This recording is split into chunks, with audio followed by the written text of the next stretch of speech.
السلام علیکم ورحمۃ اللہ وبرکاتہ۔ اعوذ باللہ من الشیطان الرجیم، بسم اللہ الرحمن الرحیم۔ نحمدہ ونصلی ونسلم علی رسولہ الکریم، اما بعد۔ فقد قال اللہ تبارک وتعالی فی کلامہ المجید والفرقان الحمید، لقد یسرنا القرآن للذکر فہل من مدکر۔ وقال النبی صلی اللہ علیہ وسلم، خیرکم من تعلم القرآن وعلمہ، او کما قال علیہ الصلاۃ والسلام۔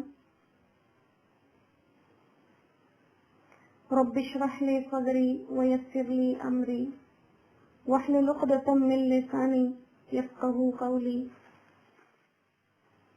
ربی زدنی علما ربی زدنی علما ربی زدنی علما ربی یسر ولا تعسر وتمم لنا بالخیر وبک نستعین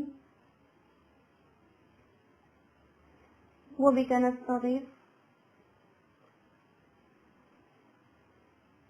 اللہم صلی وسلم علی سیدنا ومولانا محمد كلما ذكره الذاكرون وكلما غفل عن ذكره الغافلون۔ اللهم صل وسلم على سيدنا ومولانا محمد في أول كلامنا، وصل وسلم على سيدنا ومولانا محمد في أوسط كلامنا، وصل وسلم على سيدنا ومولانا محمد في آخر كلامنا۔ جزا اللہ عنا محمدا صلی اللہ علیہ وسلم خیر ما جازیت نبیا عن امتہ۔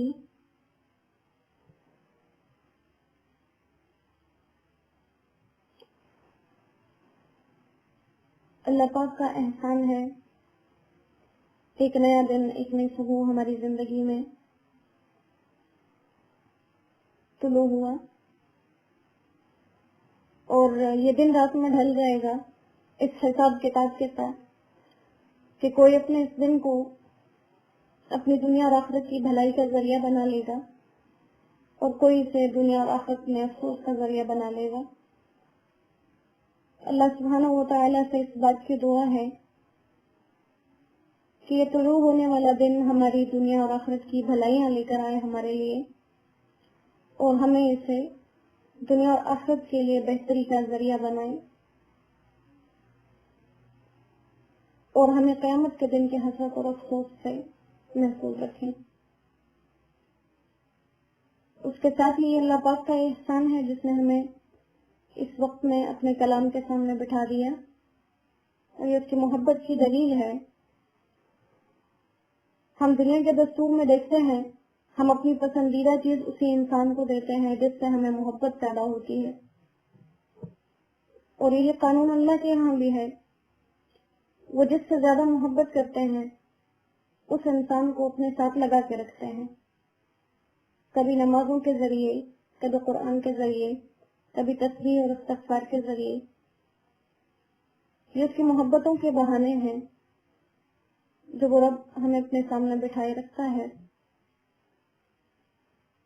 تو اس بات پر ہم جتنا بھی اللہ کا شکر ادا کریں، اور ابتدائی بات میں آپ سے جو فضائل ذکر کیے گئے ان کو اپنے ذہن میں دہراتے ہوئے بیٹھیے کہ کسی معمولی کام کے لیے نہیں بیٹھے، کسی معمولی انسان کے لیے نہیں بیٹھے، ادب کے مکمل تقاضے کے ساتھ بیٹھے۔ جیسے جب ہم کسی بڑے انسان کے سامنے بیٹھتے ہیں تو مکمل ادب و آداب کے ساتھ بیٹھتے ہیں، تو یہ تو احکم الحاکمین، بادشاہوں کے بادشاہ کی محفل ہے۔ جتنا زیادہ ادب ہوگا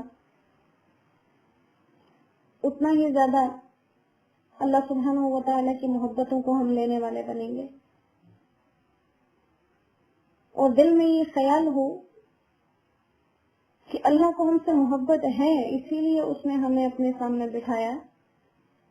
محبت نہ ہوتی تو ہم دنیا کے کسی کام میں مصروف رہتے، اپنے دھیان کو کچھ دیر کے لیے مکمل دنیاوی کاموں سے، اپنے مسائل سے، اپنی پریشانیوں سے نکال لیں، اور یقیناً کچھ دیر کے لیے ایسا کرنا زیادہ مشکل نہیں ہے. ساری پریشانیاں اپنی دلوں سے نکال لیں, دماغوں سے نکال لیں, اور اس کو اپنے اندر, اس سبق کو, اس قرآن کو اپنے اندر جذب کرنے کی کوشش کریں. حدیث مبارکہ کا مفہوم ہے کہ زمین 3 طرح کی ہوتی ہے. ایک پتھریلے راستوں والی زمین ہے. جب آسمان سے بارش ہوتی ہے وہ بارش ان راستوں پہ برستی ہے اور ان سے گزر کر کہیں اور چلی جاتی ہے. پانی ان میں جمع نہیں ہوتا, ان میں ٹھہرتا نہیں ہے, ان پہ سے پھسل کر چلا جاتا ہے. دوسری وہ زمین ہے کہ ہے وہ بھی سخت, لیکن اس کے اندر گہرے گہرے گڑھے بنے ہوئے ہیں, اس میں گہری کھائیاں بنی ہوئی ہیں.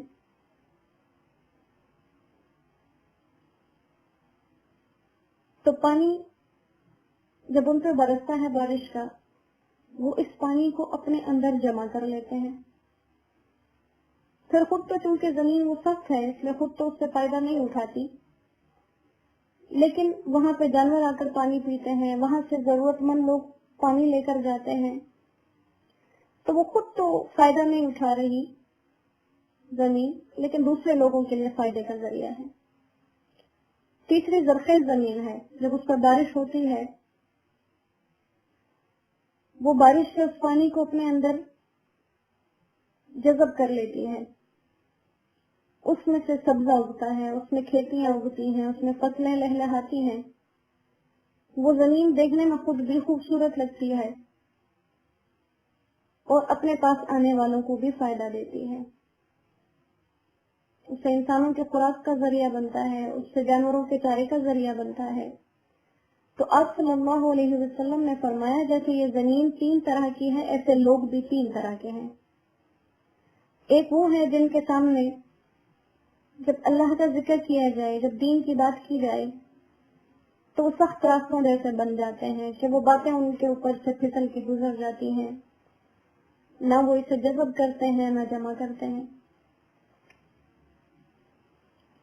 دوسرے وہ لوگ ہیں جن کے سامنے جب اللہ کا ذکر کیا جائے, قرآن پڑھا جائے, نیکی کی بات کی جائے, تو وہ اسے اپنے اندر جذب کر لیتے ہیں. خود تو عمل نہیں کرتے, دوسروں کو پہنچاتے ضرور ہیں. اور تیسرے وہ لوگ ہیں جب ان کے سامنے دین کی بات کی جائے, اللہ کا کلام پڑھا جائے, تو وہ اس کو اپنے اندر اس طرح سے جذب کر لیتے ہیں کہ خود بھی اس پر عمل کرتے ہیں تو سرسبز نظر آتے ہیں, اور ان کے پاس آنے والا ہر انسان فائدہ اٹھاتا ہے. تو فرمایا ان تینوں میں سے تم وہ بنو جو زرخیز زمین ہے, کہ جب دین کی بات سنو تو اس کو اپنے اندر جذب کر لو, اس کا اثر تمہارے وجود پر نظر آئے اور تمہارے پاس آنے والے محروم نہ رہیں. انشاءاللہ اس حدیث کو ذہن میں رکھتے ہوئے ہم اپنے اس پاک کلام کو اس کا آغاز کریں گے اور بہت عاجزی کے ساتھ بیٹھیں گے. مجھ سے زیادہ سنانے میں عاجز کوئی نہیں. اللہ تعالیٰ آپ لوگوں کے صدقے سے اور آپ کی برکتوں سے اسے میرے لیے آسان فرما دے, اسے ہمارے دلوں میں, ہمارے جسم میں, ہماری جگہوں میں اللہ تعالیٰ اتار دے, اسے ہمارے قبر و حشر کا اور دنیا اور آخرت کا ساتھی اللہ سبحانہ و تعالیٰ بنا دے. کہ ہم جیسے نکموں کو, جو کہ ہم اس کے تو نام لینے کے بھی قابل نہیں ہیں کہ ہم بسم اللہ کی بابی پڑھ سکیں, لیکن وہ ہمیں اپنے کلام پڑھنے کی توفیق اور سعادتیں دیتا ہے, وہ پیارے لفظ بولنے کی ہمیں توفیق دیتا ہے جو اس کے پیارے حبیب کی زبان سے نکلے. ہم ان کی برکتوں کا سہارا لیتے ہوئے انشاءاللہ اپنے سبق کا آغاز کریں گے. سورۃ النساء ہے, پارہ نمبر 4 ہے, رکوع نمبر 12. نساء عورتوں کے نام کے ساتھ مخصوص ہے, نساء عربی میں عورتوں کو کہتے ہیں. سورہ مبارکہ میں چونکہ خواتین کے لحاظ سے بہت مسائل ہیں, تو اس وجہ سے اللہ سبحانہ و تعالیٰ نے اس کا نام النساء ہی تجویز کروایا, اور کیونکہ آپ سننے والے خواتین ہی ہیں سب, اس لیے اس کا انتخاب کیا گیا. تو انشاءاللہ دل کے کانوں سے سنیں گے اور عمل کی نیت سے سنیں گے اپنے آپ کو عاجز سمجھتے ہوئے اور اللہ کی محبت کو اپنے سامنے رکھتے ہوئے سنیں گے۔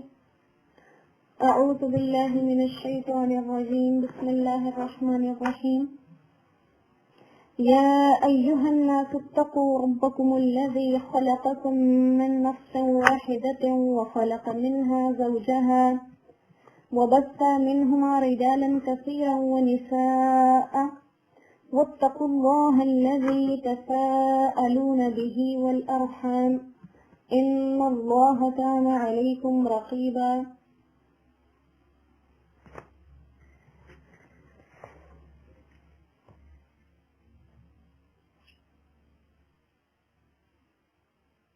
وآتوا اليتامى أموالهم ولا تتبدلوا الخبيث بالطيب ولا تأكلوا أموالهم إلى أموالكم إنه كان حوبا كبيرا۔ انشاءاللہ ترجمہ بمحاورہ کیا جائے گا، لفظاً لفظاً ترجمہ چونکہ آپ نئے سننے والے ہیں آپ کے لیے وہ مشکل ہو جائے گا، اس طرح سے آسان آپ کی زبان میں جو زبان ہمیں آسانی سے سمجھ آتا ہے اس طرح سے اس کا ترجمہ کیا جائے گا۔ اللہ سبحانہ و تعالی نے سورت کی ابتدا کی ہے یا ایھا الناس، اے لوگو،